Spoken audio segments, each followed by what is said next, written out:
Hey guys, it's me Jen, and today is the long-awaited Korean beauty haul review. It took me a while to edit this because I wanted to film my first impressions of the products, and so that took me a while because I didn't want to try out all these products on the same day because I felt like that would totally overload my skin and I'd probably break out. So I spaced it out in a span of maybe 2 weeks, so I feel like I have a good impression of all these products. So let's get started. The first batch of cosmetics I'm going to be talking about is a brand called Too Cool for School, and I feel like that name really fits them because their products are just too cool. So the first product I'll be talking about is their CC cream. This is called Cinema City and it's part of their Dinoplats collection. And the packaging is really neat because there is an option to use a blush on top. This is just a coral creamy blush, but to be honest, I'm not gonna be using much of it because I don't really like cream blushes. I prefer it in powder form. So this guy is probably not gonna get that much love. And when you twist off the cap, that's where the CC cream comes out. And a CC cream is a complexion correcting cream, and it's just kind of like an all-in-one makeup and skincare thing. There is SPF in here, there's a moisturizer in here, and it's supposed to have anti-aging properties. So just goodness on your face, which is always a plus. It only comes in one shade, which is definitely limiting. If I got any tanner, I wouldn't be able to use this because it's just a little bit too pale. Next up, I have a lip crayon. This is called Lost Identity, and don't let the green in the tube fool you because it actually turns into a beautiful, soft, glossy pink once it hits your body temperature. Like the heat makes it into pink, so science! Very cool. And because it's a lip tint, it's not cakey at all. It has long lasting power and it's just a really easy, low maintenance lip product. And I like it. Next up, I have their egg cream mask, and I'm not gonna lie, this one is pretty slimy and very messy, but it's all good because your skin feels amazing afterwards. This sheet mask adds moisture and brightens up your skin with the egg yolk extract. And before you apply it, make sure you take off this plastic gauze thing off. It's pretty spiky. Stephanie told me that when she opened this, she thought that the gauze was meant to be on her face too, so she ended up scratching a little part of her face. So yeah, don't hurt yourself, take off that plastic guy.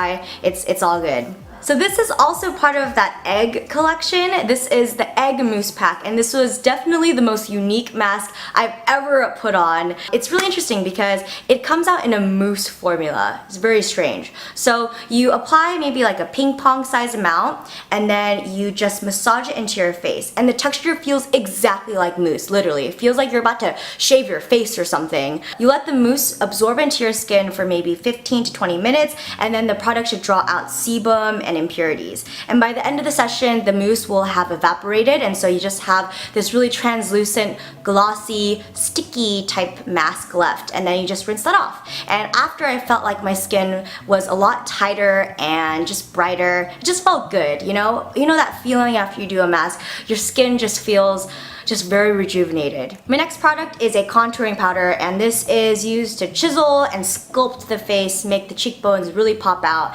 So when you open it, there is a little trio. There is a light, medium, dark, but I like to just use all three. I swoosh my contouring brush and I just apply it to the hollows of my cheeks, and the formula is quite light. There's a lot less room for mistakes that way. I mean, I really don't like highly pigmented contouring powders because I feel like I just look like I have dirt smeared on my face because I don't know how to ration it. So I like guys like this where you can just slowly build up. My last Too Cool for School item is their Perfect Day Makeup Fixer, and this is just a setting spray. You're supposed to apply it after you've finished your makeup look, and it's supposed to lock it in place, and this is amazing for humid weather. And also, the packaging is so cute. There's a bunch of little dots on the front, and I guess that's supposed to symbolize the mist that comes out of it. And it's a very fine mist, so it's very cooling, and I don't know, I just feel really good when I use it. It feels very luxurious. The next items are from a brand called Vanilla Co, and this is actually the first time I've ever heard of this brand, but I've heard a lot of good things about them when I was in Korea, so I decided to give them a try. They're known for their skincare products and their CC cream,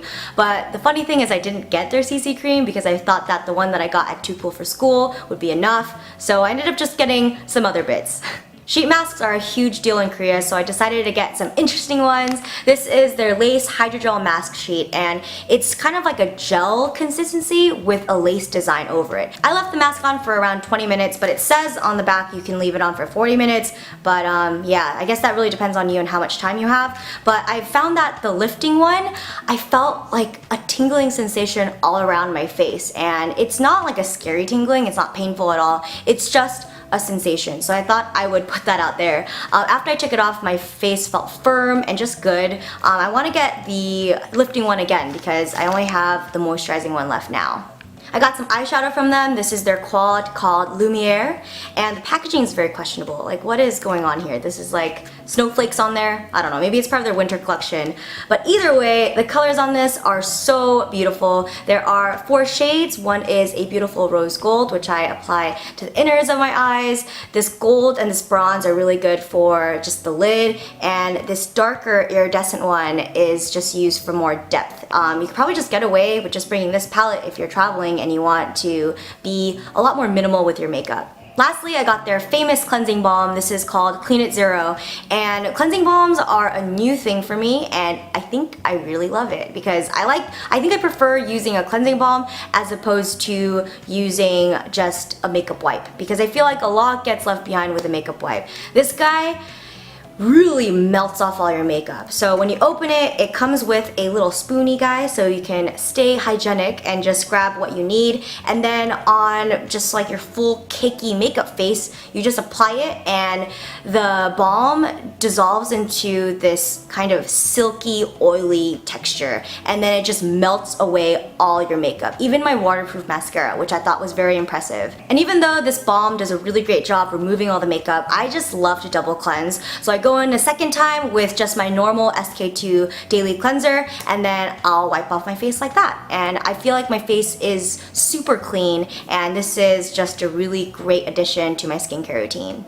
The last batch of items comes from a brand called Skin Food, and I've actually used their products before. I used their makeup wipes and I used a scrub before, and I really enjoyed it, so I decided to go in the store and deck myself out. And I really like how all their products circle back into food that has good properties for the skin. I've been in need of an exfoliator for quite some time. I think before I bought this, the last time I exfoliated my face was maybe 6 months ago, so the beginning of the year. So I definitely needed this. This is their Black Sugar Mask Wash Off, and this is probably one of their best sellers. And this is a scrub and mask fusion. It comes in this really interesting brown looking paste, and I apply it onto damp skin and I just kind of massage it gently, avoiding my eyes because that would be very painful if it got into the eyes. And I leave it on for 10 minutes. And I felt like my face felt a lot softer, more polished, especially because I just basically scraped off all the dead skin on my face, and it just felt a lot softer. I'm definitely going to be using this at least once a week. Next up, I got a sunscreen. This is the Tomato Cool and Dry Sun Spray with SPF 50, and I absolutely love this sunscreen for many reasons. First off, it comes in a can. I like when it comes in a can because it's just easy to get all the nooks and crannies of your body solo. Secondly, when you apply this, there is like an immediate cooling sensation on your body, which I thought was so tight. So when you're in a really hot and humid environment, spraying this is gonna be such a relief. So that's gonna be really good if I'm at a very hot music festival next time. And lastly, it dries matte. So most of the times when you're adding sunscreen, I feel like kind of like a greased up wrestler or a greased up pig or something. No, not with this guy. This dries matte, dries very fast, and it has great sun protection. What more can you want? And no, it doesn't smell like tomato. It just kind of has like a clean, hygienic scent. It smells like my mom. Alright folks, so that is a wrap. I hope you found this video very informative. I'm going to be using these products over the next couple of months to see which ones are my favorite and which ones are here to stay.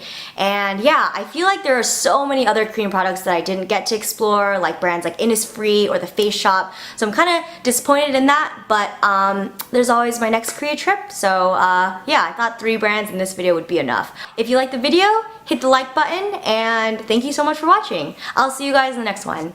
Bye! Mwah.